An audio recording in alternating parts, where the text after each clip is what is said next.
What was the TTA networking event in Dubai? What is the TTA? The turnaround time was literally like 5 p.m. on Wednesday, and then you were off to the airport like the very next morning.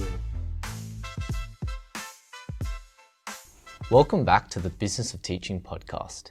This is the podcast where we discuss what it takes to run a teaching business in today's world. Now, as always, Riley, before we start, do you want to give us an update on ArcPlatforms? Yeah, so one big thing that happened this week was, we'll call it the lead form. And the lead form, it's an integration onto a company website, a business website, where you may have your leads sign, give their information, and we just integrate that straight into our platforms, and they have a lead on our lead feature, and then it goes, from there you can turn that right into a customer ready-to-use account. So I've talked to a few people who were able to sort of import it into their Shopify account and various other sort of CMSs as well. So yeah, very well designed. Yeah, so move on to content. Yeah, fantastic. So the content of this episode today is your trip to Dubai. A few months ago you went to Dubai for ArcPlatforms, and we want to know a bit more about it. Yeah, sure. Fantastic. So as usual, I've prepared a bunch of questions. So starting off, what was the TTA networking event in Dubai? And what is the TTA? TTA stands for the Tutors Association. Basically, they're a non-profit that represents tutors, tutoring companies, tutoring resource companies, and they represent them, across the world. They're membership based, and they have a big presence in the UK where they were founded, and they actually have quite a few events every year for their members and benefits for their members. Now, the TTA had a few, over the years, a bunch of events, networking, conferences, that were quite valuable to their members, to anybody who may be interested in becoming a member. It was also useful for them to go to those events. And they had, until that point, only really had these in-person events in the UK, right? Now, this Dubai event was their first international meetup, and this happened because after there was the Middle East, or it may have just been Dubai Education Conference, and that education conference ran across a couple of days, and I believe the president of the TTA, John, and Chris, the treasurer, they both were on that mission over to go to that Dubai Education Conference, and they had a lot of different tech offerings and whatnot. I believe it was mostly technology based, like technology innovations for the education space, and they went over to that in Dubai for a few days, and at the end of their trip, they organised this TTA International networking event, and that was what it was. It came across to us through, I believe, because we follow the TTA, what they're doing. We'd just been to London for their event in London, the Tutors, I think, National Conference, I think they call it. Yeah. And then right after that, they, the next thing that they had was this. And, it came across to us. I remember you and I, when we got back to Australia, it was a Sunday, and this event was in Dubai. We had it wasn't that the London event had finished and then we just left and gone back to Melbourne. We obviously talked about that in another episode. Yeah. We were away for a while, but when we got back to Australia, it just lined up that, one of us, we decided we'd have to go to this Dubai event, and that was just we got back on the Sunday and had this event. I believe it was due for the Friday. It was the Friday night. Yeah. Yeah, I mean, I remember very specifically, we weren't sure if we were going to go until the day before that we had to go. I think on the Thursday, I mean, to get to Dubai, it's usually quite a long flight. So then we'd probably want to fly on Thursday. And I remember it was like the COB, close of business, on Wednesday is when we decided that, hey, it might be a good idea to go. Yeah, well, we were relying on John, the president, to basically answer us if we could get anything out of it. And, he sent back a message really at the close of business, and then had to fiddle around with booking flights, and you managed to do that. I mean, the turnaround time was literally like 5 p.m. on Wednesday, and then you were off to the airport like the very next morning. Yeah, so Thursday. Yeah, so you had to leave with probably like 10 hours notice if you exclude sleeping, right? Yeah. Which is, it's pretty nuts. Yeah, so that was the reason for the event. Yeah. Fantastic. Well, do you want to give us a quick sort of backstory on how the trip went? And Yeah, so how it went was I got up in the morning on Thursday and had to be at the airport. So I got someone to drive me, which was my brother, and he drove, and you called me actually during that drive, and you said to me, hey, Riley, I think it's going to be a good idea if we get a gift to take to John and get something for Chris as well, who we knew would for sure be there. Just because, they were super helpful and everything when we went to the UK for the first time for the national conference. And, I was on the phone to you and I was like, okay, what do you think? And you said Australian wine. Yeah. For the reason of what we experienced when we were there, it seems in the UK that it's a bit of a culture that they have of, drinking, and they would probably like some Australian wine, which is kind of, something that is a novelty for us to be able to get from Australia. Yeah. And we just went from there, decided we'll have to get it. Wasn't sure though if we could actually legally get wine and take it over. Yeah, to Dubai, yeah. Yeah. I think you were potentially, or I was potentially originally thinking, oh, you just mean go to BWS, which is like an Australian bottle shop. Yeah. But it turns out, no, you can't do that. Have to go through the airport. And the airport, when I got there, I got my check-in done and I was like, yo, I need to take some Australian wine to Dubai. And then they're telling me, okay, well, where do you have to go, like, for your flight? Is there a layover? Where is it? And then they said, okay, it's in Brunei, which is an Asian country that has a strict, like, zero alcohol policy. And then I said, yeah, okay, well, can I get through the duty free in the airport, get the wine and take it through? And then the first answer I got from the desk was no, you can't do that. Right. Yeah. And then I thought, nah, I'm going to ask someone else to get a second opinion. And then I did. And then the second opinion was, yes, you can. And then I was like, okay, well, it seems like I could do it. And then went through the airport, got it, and then went on to the plane.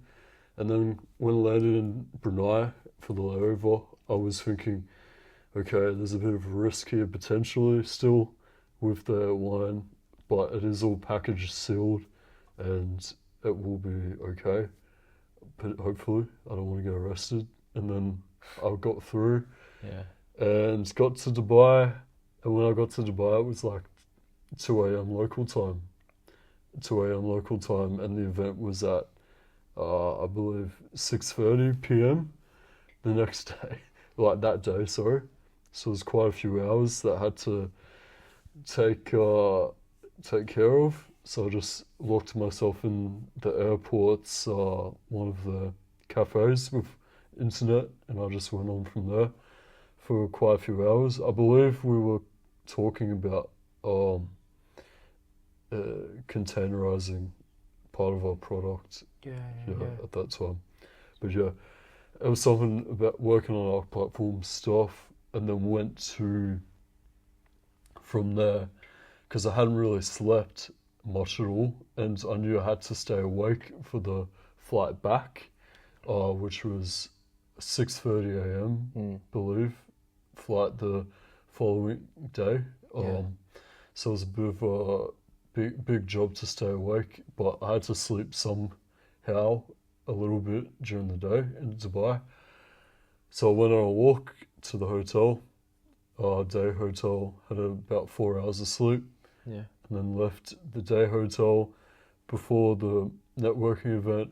I walked to, well, I didn't walk, I got an Uber to the Dubai Mall. I saw that in Burj Khalifa, and then went from there to the place where the networking event was, and the networking event was great.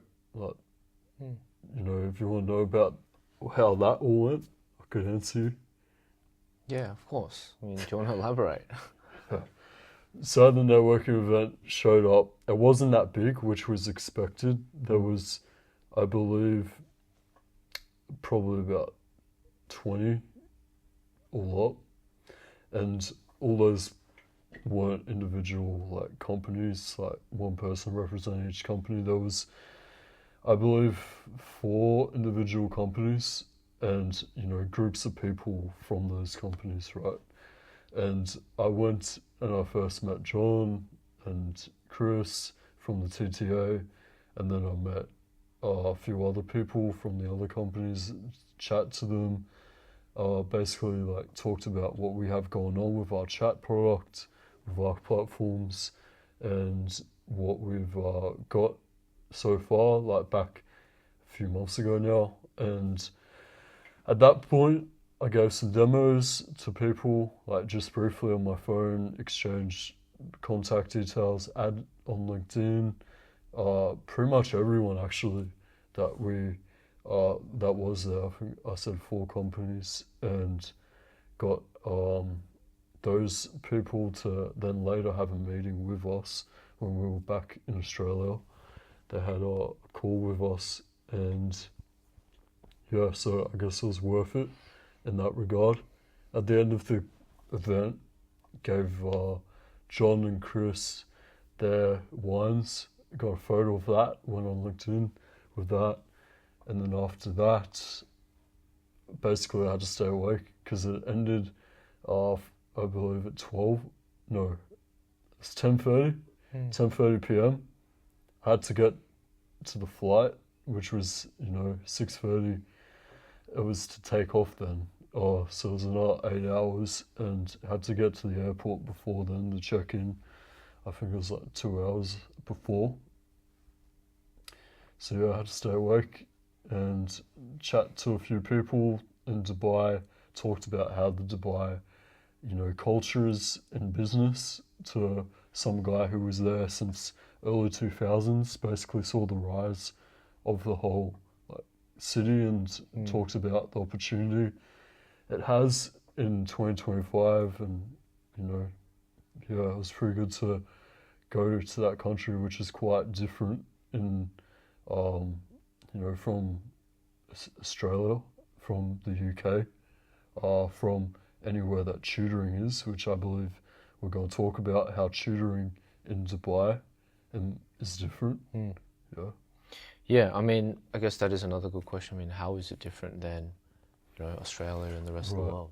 So first, it wasn't until recently that it was sort of like legal, right? Okay. Like private tutoring wasn't really a thing that could be done like without. It wasn't regulated basically, and that in research I wasn't told when I was there, but in research it was December 2023 that you could then get a private tuition sort of license or whatever you want to call it to be able to do it. And there's still like a difference with registered teachers. If you're a teacher at a school, you cannot tutor anyone from that school. Yeah, of course. You know, is that the same in Australia? Yeah, of course. Everywhere, yeah, because there's that. Yeah. The person that told me that, it seemed like it was Dubai only, but it did seem like a conflict of interest for any school to be. It's a massive doing conflict that. of interest, and it's a big problem in a lot of countries where you have corruption associated with that. But anyway, that's another story. Yeah, Yeah. yeah. So yeah, that I guess was the main difference, that it's only like a recent thing, not as old as it is in our country. Okay. Yeah. So I guess what everything sort of boils down to is, what are the main learnings of the trip?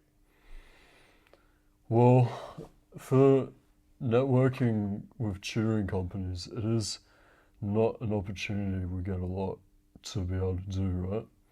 You know, they have education conferences, and those are mostly filled with schools. And those are the education providers that have the big conference, yeah?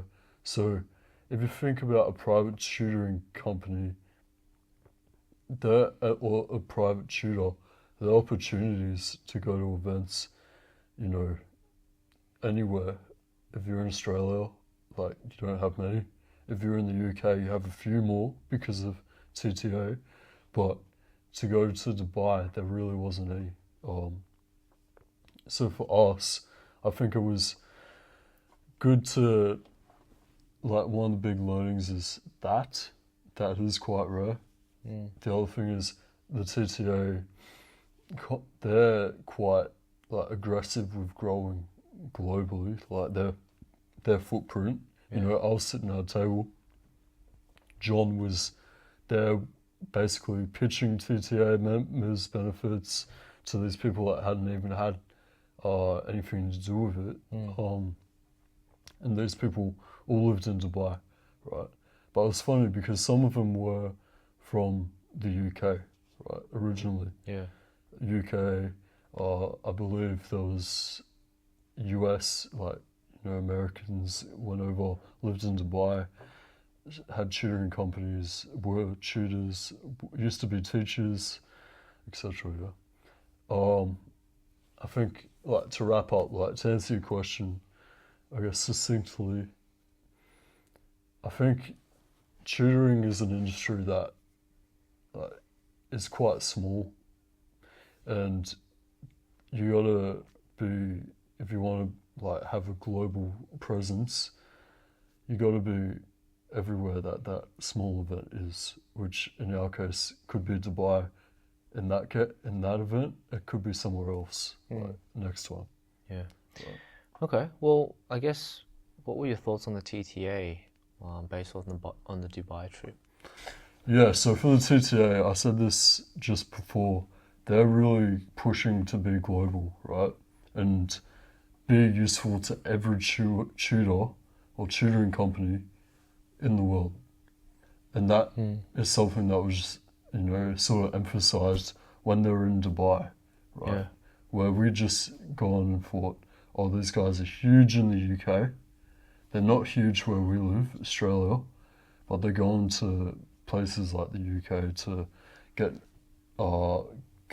the land of what's going on there, and then get also new members to help them.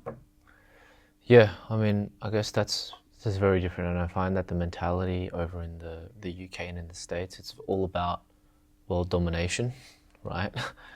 Whereas over here, it's a bit more locally focused, shall I say? But once again, that's another story for another time. Yeah, so each week one of us says, you know, the top thing that we learnt, and this week it's your turn. So what's the top thing you've learnt this week? Yeah, so I've been doing some reflections this week, and one of the main things that I sort of really dug out was that I think you can automate too much. In the past, I've always been very dogmatic that, hey, I want to automate specific processes and make sure that I'm minimizing as much time spent on doing manual tasks as possible. So for an example, is that, like, if I'm creating a social media campaign, I would want to automate every single thing in terms of posting and get the scheduling all done and smooth across all the different channels and platforms like TikTok and YouTube and whatnot. But I think sometimes I would spend more time doing that and more time putting my energy in the automation side of things as opposed to actually doing the work. And I think a lot of the times we need to get used to what that manual work is, to do that manual work. And then once we've established a bit of a rhythm, once we've established a bit of like a understanding of roughly how that works, then to automate the process. So yeah, I think one of the things, and then the major sort of learnings is, yes, automation is important, but there should be an element of doing it manually first. And then if it's really something that's taking a lot of time and zapping a lot of energy, then yeah, go ahead and do the automation. But if it's something that's quite minor and you're only saving a few minutes here and there, then it's not worth it. So yeah, I think I've matured a bit in that sense. So that's pretty much it for this week. Please follow our socials and we'll see you next week.